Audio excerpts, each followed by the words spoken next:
It's so lovely to be sitting with you today.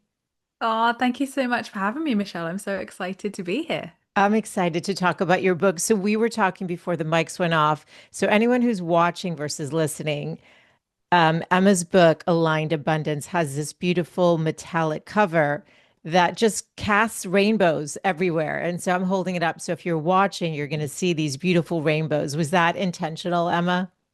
It wasn't, to be honest, until my publisher showed me the foils, and I was like, oh, I did not expect myself to go for like a shiny metallic cover. But then I thought, you know what? It makes absolute sense. Magnetic. The whole book is about becoming magnetic, so it's only fitting that the cover had a beautifully magnetic foil on it. And I just think when I got the first proof through, I just thought this is so aligned. Nothing that I would have picked, but perfect for the book. Oh, I love that so much. And it is so beautiful. I've actually not seen a metallic cover for a book, but I love that. I love the energy it gives. And when it was sitting next to my computer, I looked over and there were rainbows like reflecting on also the metal of my computer. And I thought, oh, this is really cool. So whoever had that idea did a brilliant job on it, I think. Absolutely, absolutely. So I love talking manifestation. We haven't really covered it much on the show. It's something that I came into in my 20s, not unsimilar to you, where I was coming out of a really toxic relationship, gaslighting narcissist, and it undid me. It took Mm. a long time to rebuild. And I think sometimes when you walk that path, you start opening to things you weren't exposed to. And I was sitting getting my nails done, and this woman was started to tell me about Louise Hay's You Can Heal Your Life. And that opened the door for me. So I'm curious for you.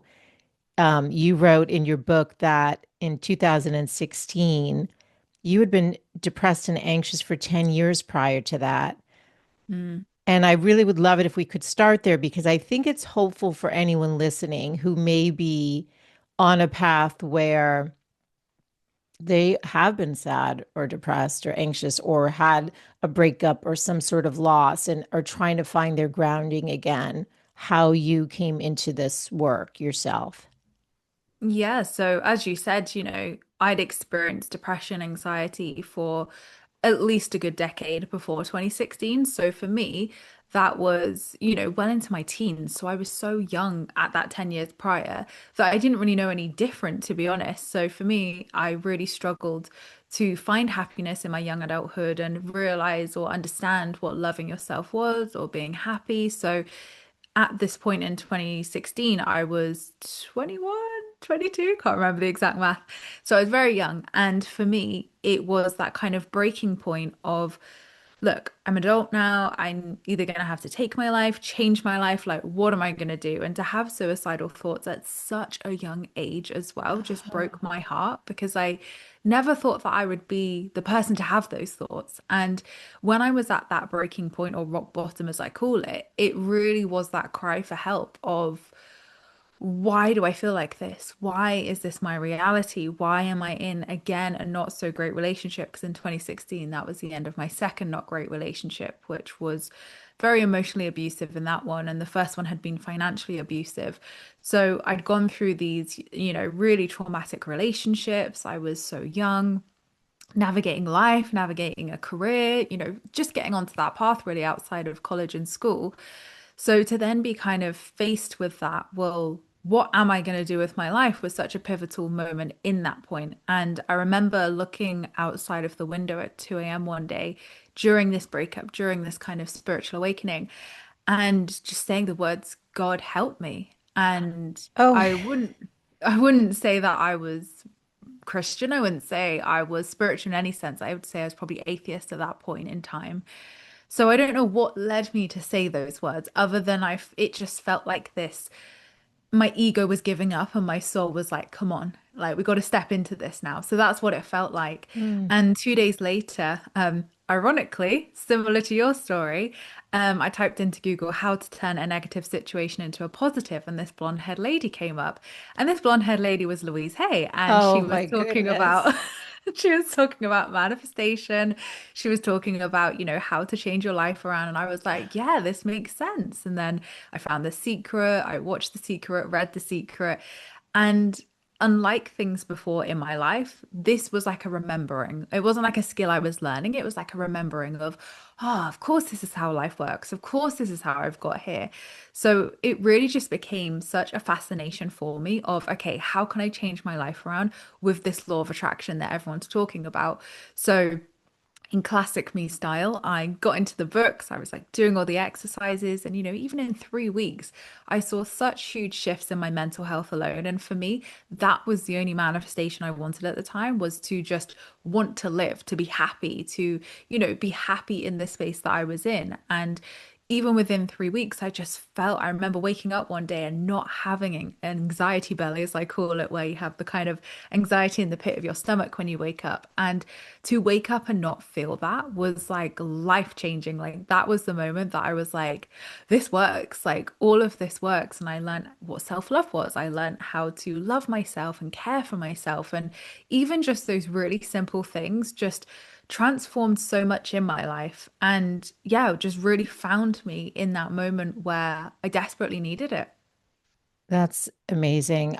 There's a few things I want to talk about that you said. First of all, life is remembering. In my book, there's 52 inspirations. Number 11 in there is remembering. It's literally that's what it is. Life is remembering. And I think your soul helped you reconnect so that you could find your grounding again and spoke to you in a way that you surprised you, right? Yeah. The fact that you sort of reached out to God when that really wasn't what your upbringing was is pretty amazing. And also, I think, it's interesting because I've always been a glass half full, very optimistic, happy person. So when I hit that depressive state from this relationship, it rocked my reality. But I think Mm, it's really important to hear that you can be in a dark place for a long time and also be able to, I mean, you said within weeks, have mm. that switch flipped to a different place. What do you think was happening to your younger self that left you so anxious all the time? Do you have more clarity around what that was for you? Yeah, and when I shared that 3 weeks example, that was definitely the start of the journey. That Of was not course, the end of the 100%. journey. Yes, I think that's important. Yes. I wish it was just 3 weeks, but no, Yes. it was definitely an awakening of sorts. And then in 2020, so a couple of years later, obviously I was teaching the law of attraction at this point, writing my first book. And like for so many people with lockdown, all the inner work just came up. And I really started to dive into inner child work, shadow work, all of these amazing tools. And I started to realize why I had got into back-to-back toxic relationships, what my relationship was like with my parents, what my relationship was like with myself. And I think just naturally, as you go along the self-development kind of journey, you kind of fall in and learn things and you kind of go along this healing journey. So for me, that was when the real work started. But essentially, to get the full picture of what had happened in my childhood. I was actually a lot older and it was only a few years ago. So I wrote Hurt, Healing, Healed in 2021. That came out in 2022. And in 2022, right after I'd finished writing a book on healing and trauma and limiting beliefs and fears, I got diagnosed with PTSD, which was I had no awareness that that's what was going on for me at all.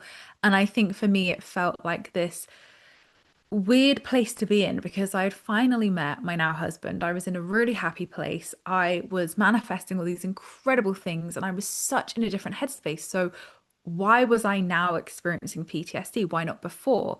And what my therapist said to me was, it's because your body finally feels safe to process this, Emma.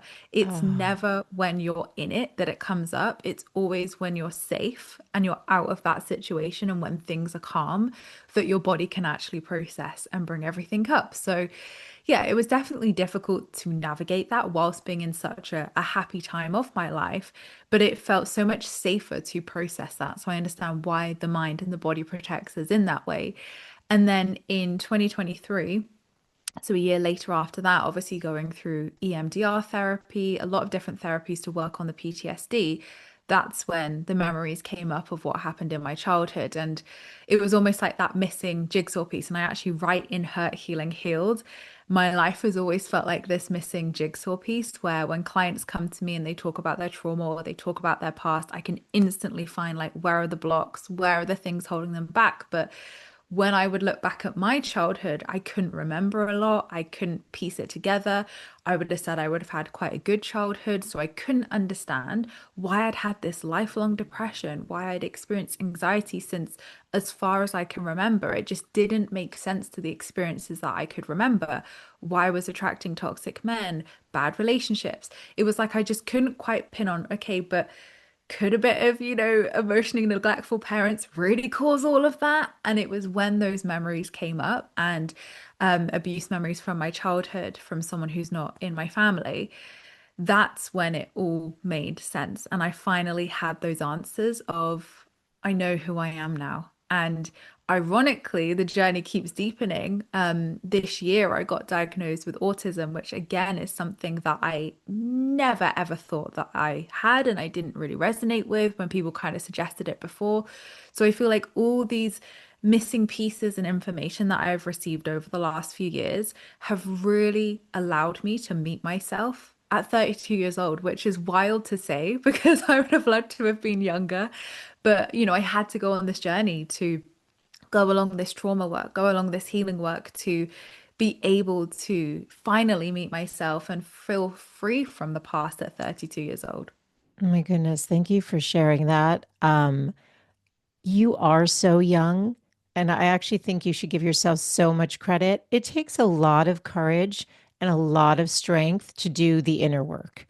I think For that's sure. why a lot of people don't, because when you embark on it, you have to be willing to look at it. And I think that's interesting what the therapist said about being in that safe space, like having that grounding and that container so that you can do the work. Because it's true, Mm. if you do it when you're still so vulnerable, sometimes the rug gets pulled from under you, and then you kind of are like, almost like the image that I'm getting is like treading water, trying to stay afloat while you're trying to, get back to shore. So Yeah. I think it's amazing. And you've written all these books, you've accomplished so much, which I think is so incredible, which is why it's so lovely to have you and your perspective. Like it's interesting. You Googled Louise Hay popped up back in the day in my 20s. There was no there was no resources, right? It just happened that what this woman was put in my path to tell me about this book, and then it opened up something for me. So I think if those uh those gifts are sort of available to all of us if we're willing to pursue that. So manifesting, and it's also interesting, the one other thing I want to touch upon that you said, you were having this very happy abundant life that you had created, and also Mm. going through this like uncovering of this like darker side. I think it's important for people to hear that too, because when I was in that place of doing the hard work, going through the therapy, doing the spiritual journey, professionally, I was like in an incredible place and I was thriving. But emotionally, on a personal level, I was surviving. So you Mm. can be holding both at the same time. And I think that's really an important message for people to realize like it's not always all good or all bad. Sometimes you're carrying both, and that's okay. Yeah, and that's the law of polarity. That's one of the other seven energetic laws of the universe. The law of attraction is another one of them. So it's 100% true. And I think there's this misconception, so much I see online of, if you're manifesting, then your life should be perfect. But manifestation doesn't make you exempt from life. We're still here as souls who have chosen these paths to experience life. Life happens, it happens to every single person. No one is exempt from life, from loss, from lessons, from blessings. Like, everybody here is experiencing them. And I always remember this one comment that I saw from an old friend who was criticizing me for showing up and helping people whilst in that period of my life. And I was hurt, obviously, at the time, because I was like, whoa, why would someone say that? But it was the assumption, like, of course, like with any coach, with any person who holds space, if I wasn't able to show up as my best self for that client, I would reschedule the appointment. Of course, I would. I would never show up in a way that wouldn't be able to hold space for my community or my clients. Like, that's common sense. Like, you have to be able to hold the space for people. But I think it was that assumption of you're not allowed to have anything wrong in your life or be navigating anything because you're this manifestation teacher and everything should be perfect. And obviously, that was their own journey to go down. But I think it really just opened my eyes to, gosh, people really think that life doesn't happen to manifestation experts, spiritual people. Like, of course it does. So yeah, I think that was one time where I thought, actually, this is why we have to talk about these things. You know, I'm a big believer of like, don't talk about things till I'm through them so I can see the bigger picture and I can deliver guidance in a more grounded and regulated way because it may not be the most regulated when you're going through it. But I think it is important that we talk about polarities, we talk about our experiences because it helps people to feel seen. It helps people to relate and think, oh, Emma's gone through that as well. Like, I don't feel so alone now. So, yeah, I think we absolutely have to talk about these things. Yeah, and there's something I'm going to touch upon that you wrote about in the book that I actually really loved. But before we get there, about, exploring worst case scenarios. So I like your perspective, when I Mm. read the book on just, how you approach the manifestation and this idea of alignment. So let's start with just defining it for somebody who's like, what are they talking about? What is manifestation? Let's just start with just in case someone's not familiar. Of course. So, manifestation, or the law of attraction, and as it's more formally known, is one of the seven energetic laws of the universe. So, it's the law that determines like attracts like. So, what we put out into the universe is what we experience. So, our thoughts, our words, our energy create our reality. So, we've all had those examples in life where something frustrating's happened. We've texted someone and we're like, you're never going to guess what's happened. Oh my God. And then we text somebody else and we tell somebody else. And by the end of the day, we're like, oh, it's not been my day today. Like, what on earth's going on?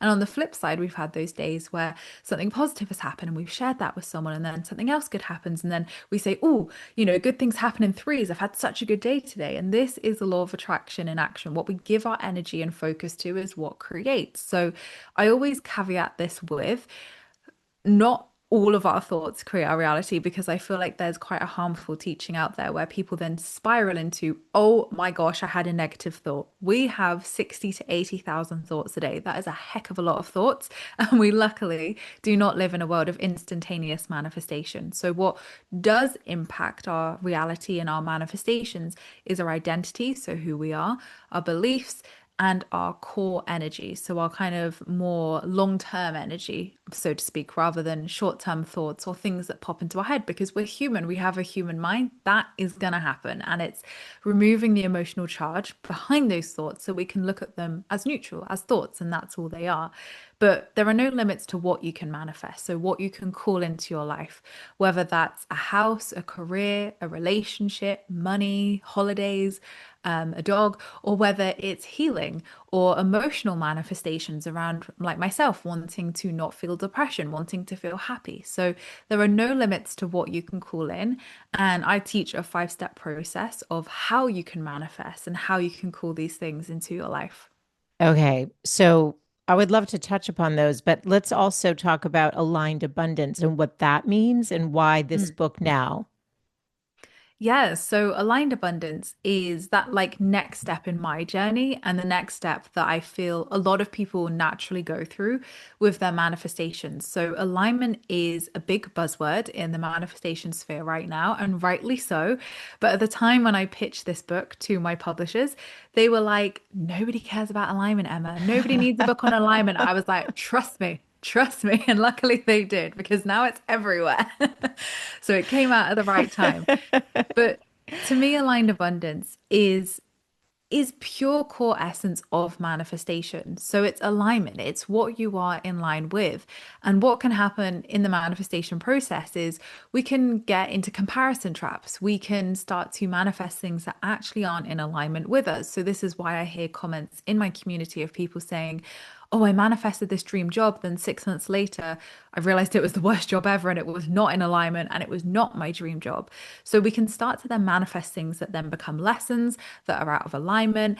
And as we grow and evolve, as I went along my journey, my wants and desires, of course, shifted because I was always manifesting from where I was currently. So when I started manifesting in 2016, I was manifesting from a place of trauma. I was manifesting from my current beliefs, depression, and obviously where I was at that time. So, a question I get a lot from people is, can I manifest if I have depression? Can I manifest if I'm anxious? Absolutely. I was manifesting for 5 of those years whilst experiencing those things, of course. But as we grow and evolve, as we heal, as we move through our inevitable journey, our wants and desires up level and evolve. And of course, we do as well. So, aligned abundance is really getting to the core of what you actually want. It's what you are in alignment with and making sure the things that you are manifesting are in alignment with your soul, with the universe, and making sure they are regulated. So, you don't just manifest them, you hold them and sustain them as well. Because we don't want to manifest something and then the relationship doesn't work out because you're not able to sustain it, or you self sabotage the money because your nervous system doesn't feel safe holding that amount of money. So it's really about working with the nervous system, working with the energetic system, and working with the cognitive mind. So mind, body, spirit to bring your desires in. So I really see this book as like an energetics to manifestation. And Mhm. that's why it's different to my other books because they're very practical. They're very Virgo. They're very like step one, step two, step three. Whereas this book is like, right, let's do the energy work. Let's clear anything stopping this spiritually.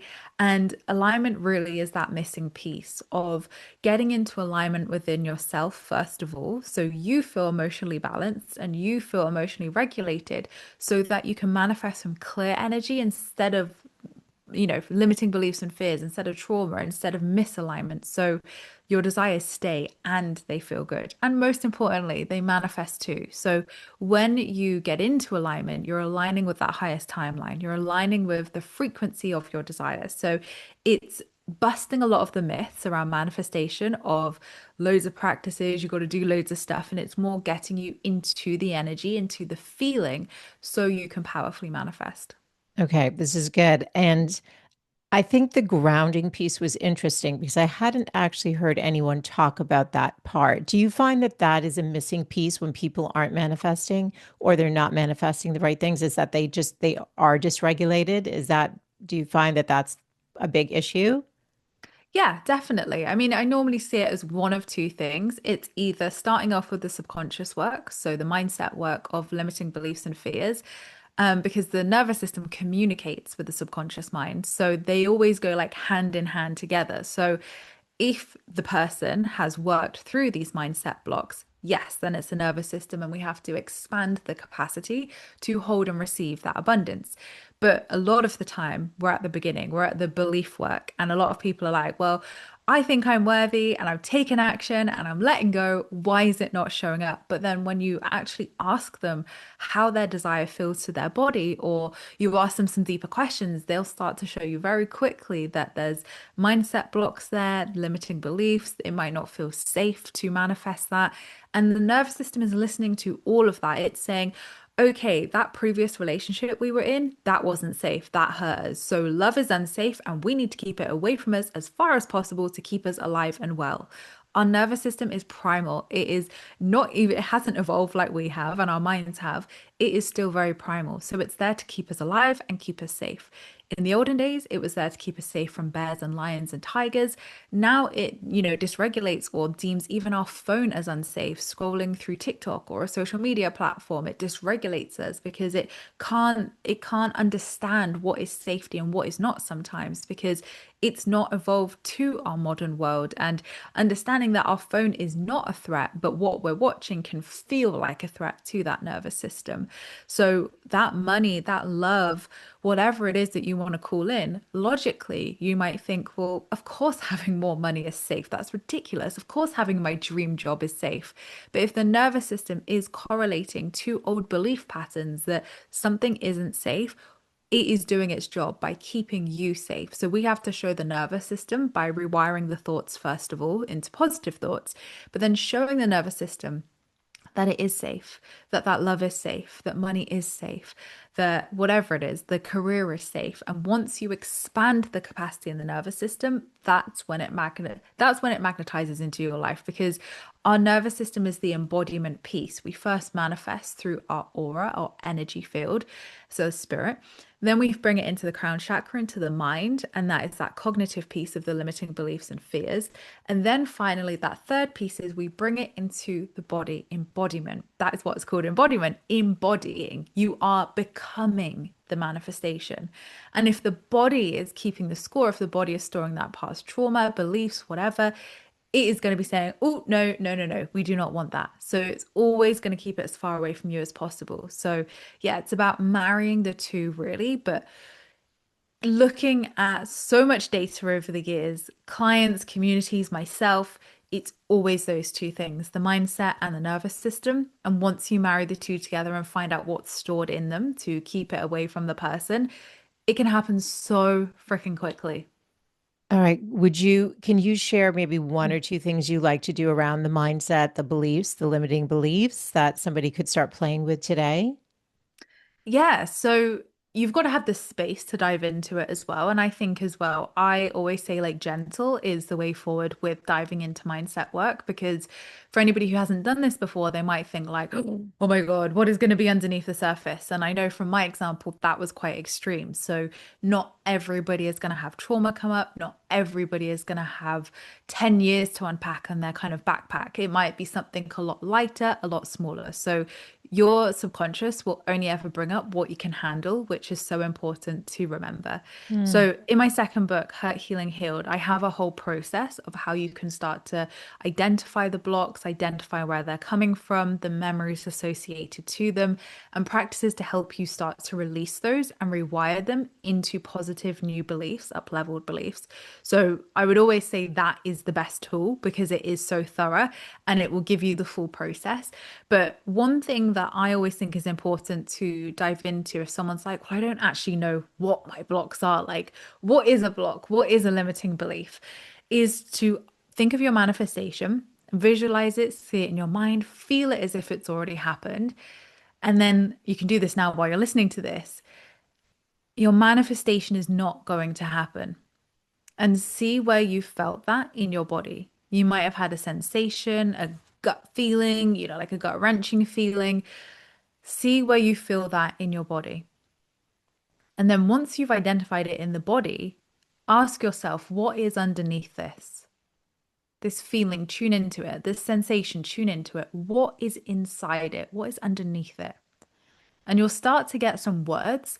And then you can ask yourself, with questions in the book, for example, of, what is underneath this uneasy feeling, or what is underneath this feeling of fear? What is underneath this feeling of people pleasing, for example? Whatever words are coming up, just keep going underneath, underneath, underneath, and you'll start to get the blocks. You'll start to have longer sentences like, I don't feel worthy, or I'm not enough, things like that. And then you can start to really tap into those beliefs. So that's the best place to start with that.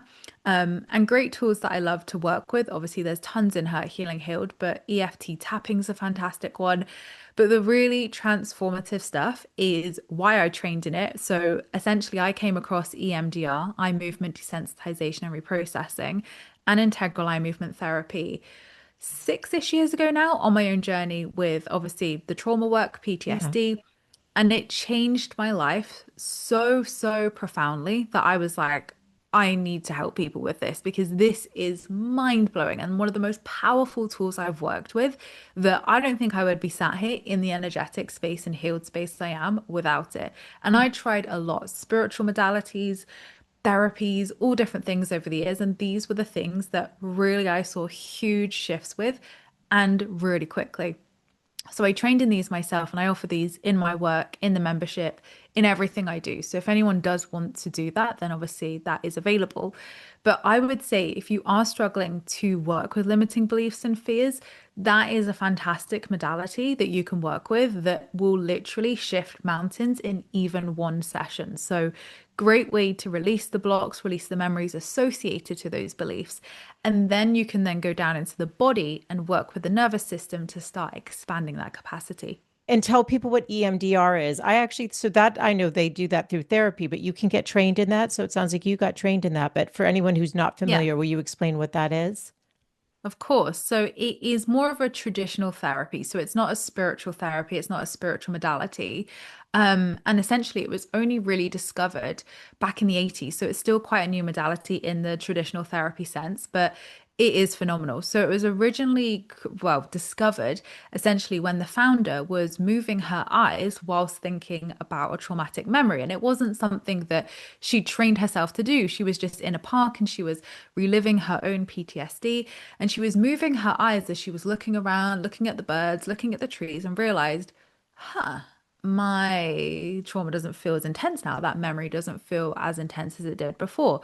So, after a lot of years of researching this, formulating this modality, she created EMDR, which is eye movement desensitization and reprocessing. So, essentially, what it is using the eyes to desensitize emotional triggers behind memories, trauma, anything that comes up, essentially. So, you can use it for limiting beliefs and fears as well. Anything that you want to desensitize an emotional charge to, it's powerful stuff. So it was originally formulated for war veterans and PTSD patients. And again, that's exactly why I had it in my own PTSD therapy. And it is honestly life changing. The amount of people, if you even just look up EMDR transformations online, who were suffering with, really horrific PTSD episodes, couldn't sleep, they were having flashbacks, and now they are in a completely different space. And that is absolutely my own journey with it as well. But when I saw and learned that actually, one, I could train in it myself and help people with it, but secondly, that it was for more lighter things as well, like limiting beliefs and, just memories and things that come up and we associate, like, you might think, okay, why do I not feel worthy enough? When I take someone into a session, they'll be taken back to a memory of like 6-year-old self, and it's something their mum said, and they're like, God, I haven't thought of that of years. Like, that's the most random thing that was associated to this belief of not feeling enough. And they can come out of a session feeling so different. They might come in at a 10 feeling like that memory is really intense. And it can be a 0 by the end of one session. And it's so amazing. I had a client recently actually who was really a lot was coming up. Sometimes I have clients who just have a couple things to work through, but for this client, there was a big shift with this. And it was so amazing when she came back to me. She said, Emma, for the first time in all of my years, I feel peace. And I've never felt peace since my childhood. Mm. And that was like exactly why I do this, because that is what I felt as well through my own transformation with the EMDR. And it was just like looking at a completely different person whose money beliefs had just changed hugely. She felt so comfortable with money. She was excited to manifest money, whereas it was, feeling extremely fearful before. Things with her past, with her parents, she'd released those things. So it is honestly life changing, and I would recommend it to absolutely anybody who has experienced trauma, but most importantly, wants to move through things that are maybe blocking them with their desires as well. Yeah, that's so important. And yeah, and they can go through, obviously you have it, it sounds like through your work or a local, a therapist trained in trauma work who can offer Yeah. that, right? Yeah, no, it's definitely very powerful. And it's interesting because like I said, with your book, you approach manifesting and attracting abundance in a way that does recognize the human condition and that life happens. Mm. So it's not to like just just think about what you want and then look, it'll be there, you manifest it immediately. You even talk about it's okay to think about like a worst case scenario, which I Mm. thought's interesting too, because this sort of, if your thoughts create, you don't want to be thinking about that. So tell us about why you say it's okay to like explore your fears so that you cannot be consumed by them. Yeah, and I think from all the trauma work that I've done and the trauma training, I think I was just taken into this route through a very different way. Whereas a lot of people who discover manifestation, it is very much like positive thoughts only, positive vibes. You can't think negative thoughts, otherwise, bad things are going to happen. And this was something that really, really challenged me at the beginning because I was reading these old school teachings and thinking, like, oh, okay, I can't have negative thoughts. And what happens when you tell your brain not to think bad things is it will think bad things. And Yes. So that is a really big problem to have, especially when you're navigating mental health as well, because you can't always control that. And little did I know I had autism as well. So ruminating thoughts is a very real problem for an autistic person. So it's not just you have one bad thought, you'll think about that bad thought all day, 1,000 times. So yeah, it was not a great healthy practice for me to practice just thinking positive thoughts. And I always remember this one example of I had this ruminating thought going around, and I just thought, oh no, like don't think about it, reframe it into positive, be grateful using all the tools that were in these books. And it just kept getting louder and louder and louder. And I was going around my supermarket doing my shop, and I was just like, oh my gosh, I'm going to have a meltdown in a second. Like, why is this thought bugging me, like tormenting me? So when I got Mm, home, I was just like, okay, this is clearly not working, these tools. And I sat down and I just spoke to it and I said, what do you want? What do you want? What is your problem? And the thought turned into this small voice and said, I'm scared. And I was like, mm. whoa, okay, what is this? First of all, my inner child. I didn't know at the time. And as soon Yes. as I acknowledged the inner child, as soon as I spoke to that version of myself or that voice with love, with compassion of, okay, what are you scared of? Okay, well, I know you're scared of that, but that's probably not going to happen. And we can talk about that. Instantly, the power dispelled. Whereas when you ignore it, it just builds and builds and builds and gets louder. So it's so important that we honor our emotions and feelings because feeling is healing. And Mm, we can't heal and release what we're not willing to acknowledge. So it's so important to use those emotions as feedback, to use those thoughts that come up from our inner child, our ego, our inner critic, whatever you want to call it, as feedback, because it is feedback from the subconscious mind of what's coming up, what it's struggling with, what you're feeling as well. So it's so important that we feel that because emotions are everything with manifestation. You can't fake it till you make it. Faking it till you make it is helpful to give you a little bit of a boost to kickstart the process, but yeah. it's not going to get you to the end goal. It's not going to get you through those 5 steps. Alignment, and especially what I talk about in aligned abundance, is emotional regulation. And if you want emotional regulation and authenticity, so what I mean by authenticity is manifesting from an authentic energy. So that is how manifestation works. You will never manifest from faking it because the universe reflects back to you your energy, your beliefs. It is a gigantic mirror. So if you are turning up to that mirror of life with fake it till you make it energy, your desire is going to be fake it till you make it. It's not going to be genuine. It's not going to be real. It's not going to be authentic. You're always going to have that mismatch of energies. So, what I mean by showing up with authenticity is one, yes, expressing your authentic self, but also having authentic energy along the process of you're actually moving through those 5 steps. You're not faking it. So, if you are trying to cover up those negative feelings, bypass them, spiritually bypass, as they call it, you're never actually genuinely moving through those steps. You're just faking it and hoping it's going to work out. So it's really important that you listen to the thoughts, you move through honoring, because when you honor your thoughts, your feelings, your emotions, they move through you so much quicker. Like you're going to feel so much better even a couple of hours later. And then take yourself out for a walk, move it through your body, do a dance, shake your body, just get it out your system. You know, we know what it's like when we sit down all day and we're just feeling crap, and then we've led down all day on the sofa, and then we get up and we feel just as rubbish as we did before. When you move your body, you're physically moving it through that soma as well. So, yeah, definitely always addressing those thoughts is important because then you get the feedback. You know what's going on. You can realign, you can release that, and then authentically move up that vibrational scale to actually feel good from a genuine space, which is what we all want. So, yeah, it's really important. I think that's such an important message, and I love that you shared that. I had got trained as a certified empowerment coach like 25 years ago in New York, and they had us bring in a picture of our inner critic, and everyone they're Mm, like, "You got to shut that inner critic up." And I brought a picture of my 7-year-old self, and I remember love that. crying in the like when I was like, "No, guys." Like the teacher was telling us need to shut it up. Like, this is my inner critic. I'm not going to tell this younger self to shut up. Like that I had a similar Mhm. awareness that the way that it's being taught isn't right. We do need to listen to those voices and allow them to have voice and to allow it so that it can soften and know it's being taken care of. Because often it Yeah. does come from that younger, scared child. So I think that's Yeah. such a beautiful story that you told and why it's so significant. All right. So you've mentioned a few times the 5 ways to Mhm.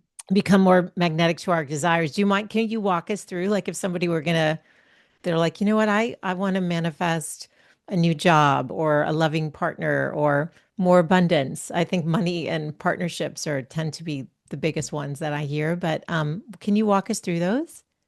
Yeah, so I'll walk you through the 5 steps to manifesting and then give some tips on like raising your magnetism and Yes, tapping into that please. energy. Yes. But the first step in the law of attraction process is ask. So we first must ask. That is always the first step. And it's not just about asking of I want that relationship or I want that money because the universe could just bring any relationship and any money to you and you'd be like, oh, well, that's not what I wanted. And the universe would say, well, how did I know what you want? You don't know what you want. So it's really important. Remember that divine mirror, how you show up to the divine mirror of life. It's what's reflected back. So the clarity you have is the clarity reflected back to you in the results. So it's important that you don't just ask for money, It's you like your ask book. for an amount. It's literally It is a reflected. mirror. It's literally a mirror. Your book is a mirror. I love I love it. it. I've never even thought of that. It makes Sorry, total as you sense. were saying it, I'm like, literally the book is doing that. It's like I can see myself. Um, That should be a part of the book. So you put it up in front of you, and that's your mirror. That is yeah, you. yeah. There should be a mirror right inside the cover. That would be cute. Anyway, I'm sorry. Please, this is so good. So it's definitely important to ask for clarity. So how much money do you want to manifest? What does that look like? That relationship you want to call in? Who is that person? What are their values? What are their beliefs? What are their characteristics? A lot of the time, it's quite easy for us to focus on what that person would look like. And I'm definitely not against people putting that because some people have preferences and I'm all here for that. But it's important that you look at the deeper aspects as well around values, around, the things that really matter. Do you want someone who's loyal? Do you want someone who's kind? All these things. So definitely, whether that's writing it down like a shopping list or what I call a dream list, if it's visualizing it, if it's writing it as an affirmation, if it's speaking it, these are all ways of asking. Vision boards, scripting, all fantastic ways to put those intentions out into the universe. And Okay. then the second step is belief. So this is where we're now moving into the inner landscape of the mindset and we're looking at our identities, we're looking at what stands in between us and our desires. So those limiting and beliefs and fears we've spoken about, mindset, and really looking at the inner critic, what's coming up. So when you set that intention for love, does the inner child come up or inner critic say, who are you to do that? You're not worthy of love. So all these statements are what is in that mindset, in that psyche that we need to process and rewire. So it's looking at the energetic shifts of who you need to become to be in alignment with that desire. Third step is trust. And that is, yes, meeting the universe halfway because this is a co creation process. It's not you go 90-10 or the universe goes 60-40. It is 50-50. So, in this trust process, it is that 50% mark. And it's all about taking aligned and inspired action towards your goals. So, you've got to be in the field of opportunity and possibility to manifest. As the Yes. lottery says, you've got to be in it to win it, quite literally. So, how easy are you to find for that dream role? How easy is it for you to be found by that dream partner? If you're sat on your couch at home expecting your dream man to knock on your door and just be like, hey, can I marry you? Or can I be in a relationship with you? I Yeah. mean, it could happen, infinite possibilities, but you have to be in the field of opportunity and possibility. So putting yourself out there, meeting the universe halfway, and showing the universe, here I am, I'm ready to receive. So it's all about trusting the process as well in that step and trusting the divine timing of your desire as well. Mm. Then letting go is our fourth step, which is one of the new steps I've added in as well to the manifestation process. And a lot of people associate letting go with giving up. They see it as, oh, it hasn't happened. I'll let go. I'll manifest something else. That's what letting go is. And it couldn't be further from the truth. Letting go is about becoming okay with both outcomes, this or something better for the highest good of all. Letting go is about grounding into the present moment. And it's really about centering into the embodiment at that place. So letting go is all about embodying. You're no longer faking it till you make it. You're no longer doing mindset work. You're no longer taking action. You are the version of yourself who has your desire. You are in that present moment. You are that physical manifestation of the energetics of your desire. So you are already living your life as if you have your desire at that point. That is real letting go. Then step five is receive, where yes, your desire does come, but there's a slight step before that. I always see receive as like a two-parter. And I always use this question when I explain this part of the step of how much do you allow yourself to receive? If you want to be an aligned receiver, are you actually good at receiving? And when I asked myself this question, I was like, absolutely not. I hate receiving Christmas presents and birthday presents. I hate asking for support and help. And you can see why my relationship with receiving was a little bit wonky. And this is the case for so many women I speak to. We're such caregivers and givers as women as a whole, and any person listening to this podcast. But our relationship with receiving is a direct correlation of our ability to receive abundance. So I really challenge people to look at your relationship with receiving gifts, hugs, support, love, whatever it is. Do you feel comfortable receiving? Because if not, then there's some work that needs to be done there to allow you to tap into the energy of receiving and receive your beautiful desires. So, the second part of it is yes, your desire is here, but you've got to get into that energy of receiving first of all. So, challenge yourself to receive more from all, from everything in your life, not just your desire. And then you can really express gratitude for your desire being here as well and take it in, enjoy the moment and enjoy the work that you've done to manifest that beautiful desire. I thank you for walking us through these steps because I think, people don't really know how to go about it. And I love the way that you frame it. And it's so true about the receiving piece. When I read that in your book, that really resonated. That is something even at 54 that I still struggle with. I Yeah. love giving, but receiving is a whole other energy. And it's maybe why maybe some people get blocked in terms of manifesting certain things that they desire. Would you say that's right? Because that's the last step. Yeah, absolutely. It is that last step. So if you are kind of doing all the mindset work, doing all the stuff, but then you're like, I'm going to make it happen. Universe, don't worry, I've got this. You're becoming a manic manifester. You're controlling, and then it's not a co-creation process. It's just Emma's doing the whole work, which isn't manifestation. So some people say, well, like manifestation's just goals. You just have to make it happen. And yeah, to some degree, there's an Mm. actionable part to it. But if you are making it happen and forcing it and controlling it and just being like, well, I made that happen, well, then that's not manifestation. Manifestation is working with the universe to co-create. So at Yes. that 50% mark, you are stepping back. You're allowing yourself to be met as you step into letting go and as you allow yourself to receive. So, yeah, it's a huge block. And what I see time and time again go hand in hand with this, it's like clockwork now. Whenever a client comes to me or someone in my membership and they're like, I really resonate with what you said about the receiving piece, I'm like, okay, what's your relationship with trust then? Let's dive into this. And they're like, trust? Oh yeah, I could probably trust them more. And I'm like, okay, let's break it down. So receiving first comes with trust. Trust is always at the core of that receiving piece. And you might think you have a good relationship with trust, but when it doesn't happen, what happens? Do you freak out if you're like, oh my God, it's not going to happen. It's never going to happen for me.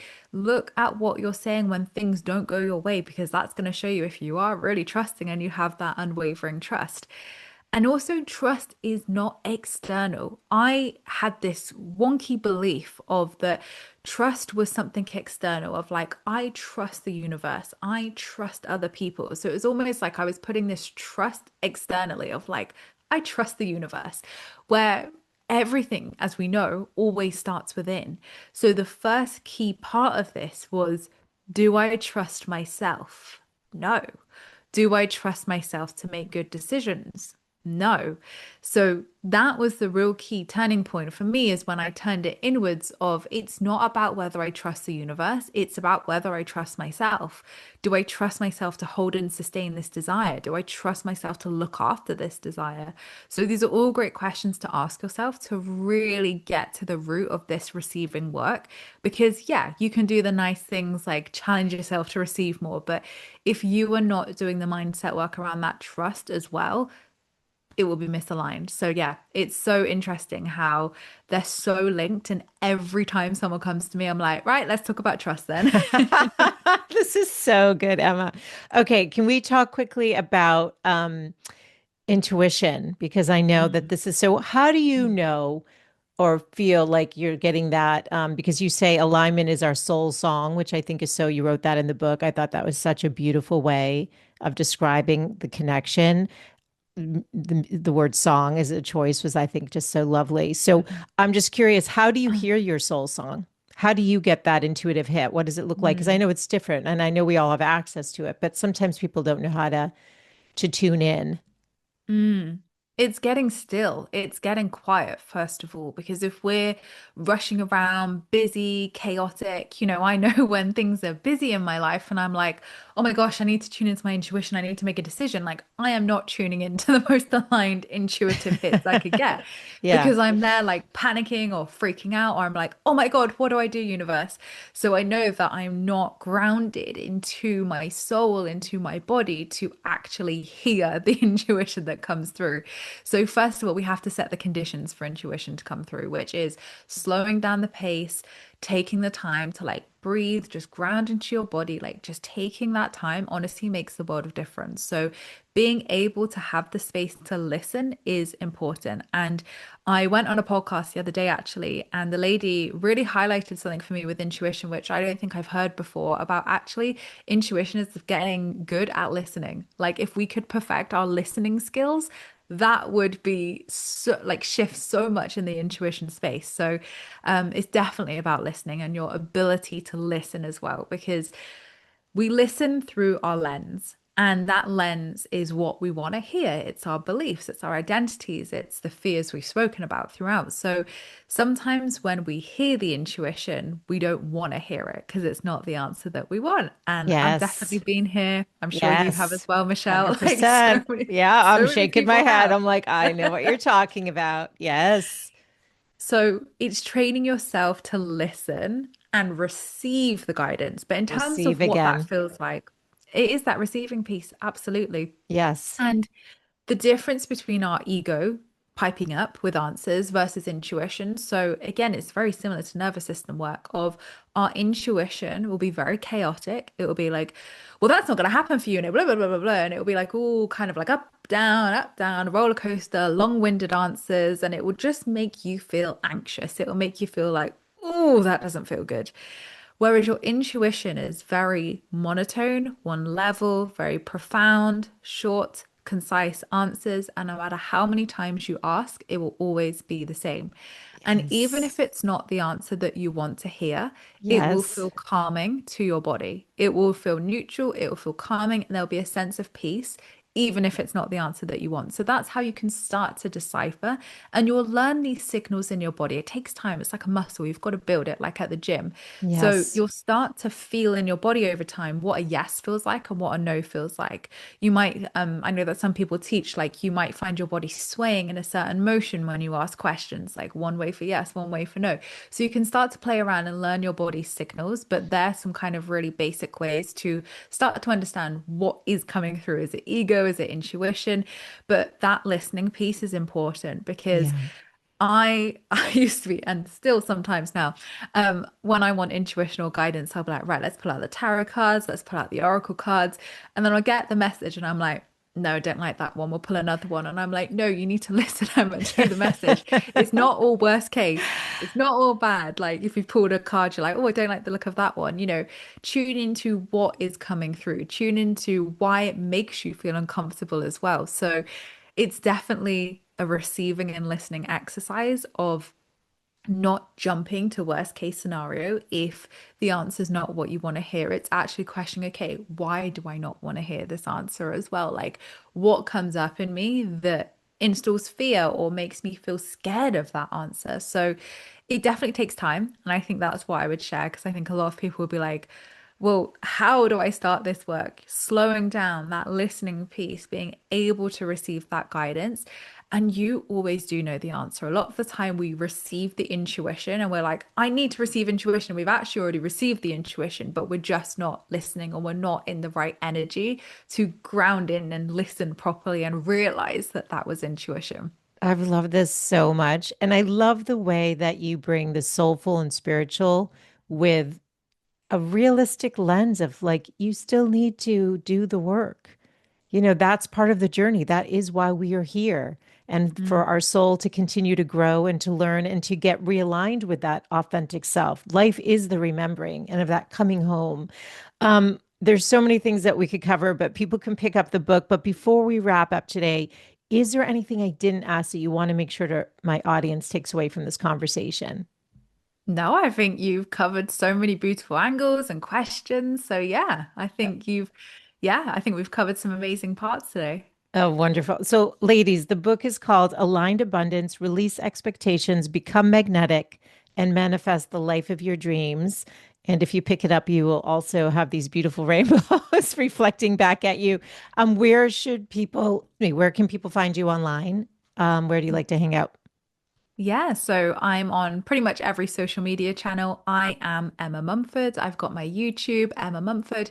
I've got about 900 videos, I think it is at this point on my YouTube to get you started with. So there's lots to dive into of all different manifestation topics, and beginner guides, things like that. I've got my podcast, Aligned Abundance, same title as the book. Again, 400 episodes on there, so plenty to get you started and keep you busy with. I've got my manifestation membership if you want to dive deeper into this work with me. And yeah, you can find all of the books, everything that I've mentioned at emmamumford.co.uk. Okay. And ladies, as you know, all of the links will be in your show notes on your podcast player. Emma, what a pleasure. I can't wait to see what's next. If this is you, how old did you say you were? 31? I'm 32. 32. At 32, where you will be in like the next 20 years. I mean, it's incredible. And I'm excited to watch your path unfold. And thank you for sharing your beautiful heart and work with us today. This has been such a pleasure. Oh, thank you so much for having me. I've loved this. Thank you.